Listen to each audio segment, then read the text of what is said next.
आगे बढ़ते हुए यमुनानगर से एक बड़ी जानकारी, जहां कृषि मंत्री कंवरपाल गुर्जर ने बयान दिया है। दरअसल पीएम किसान सम्मान निधि पर उन्होंने बयान दिया। उन्होंने कहा कि किसानों के हित के काम करने वाली सरकार है। देश को विकसित बनाने की दिशा में पीएम लगातार काम कर रहे हैं। बीजेपी विश्व की सबसे बड़ी पार्टी है, कंवरपाल गुर्जर ने कहा। आगे उन्होंने कहा कि देश हित में बीजेपी काम कर रही है, भारत विकसित राष्ट्र बनेगा, ये उन्होंने साफ तौर पर कहा। तो कंवरपाल गुर्जर ने अपने बयान में अपनी सरकार की उपलब्धि को भी सामने रखा।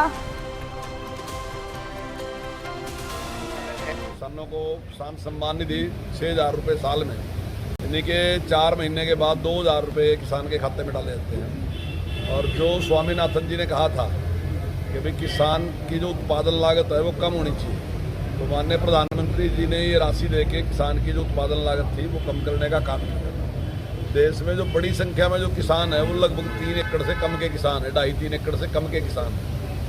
तो ऐसे में जो 2.5 और 3 एकड़ का किसान है या उससे कम का किसान है, तो मैं समझता हूँ उसके बीज के पैसे, खाद के पैसे वो सारे के सारे सरकार की ओर से दिए जा रहे हैं। और ऐसे में उसकी जो उत्पादन लागत है निश्चित तौर से वो कम हुई और उसकी निर्भरता भी, जो उसको पैसे लेने पड़ते थे पहले खाद के लिए, बीज के लिए, तो उससे उसका बचाव हुआ। उसको प्याज और दूसरे जो उसको उठाना पड़ता था, उससे उसको बहुत लाभ हुआ और उसकी उत्पादन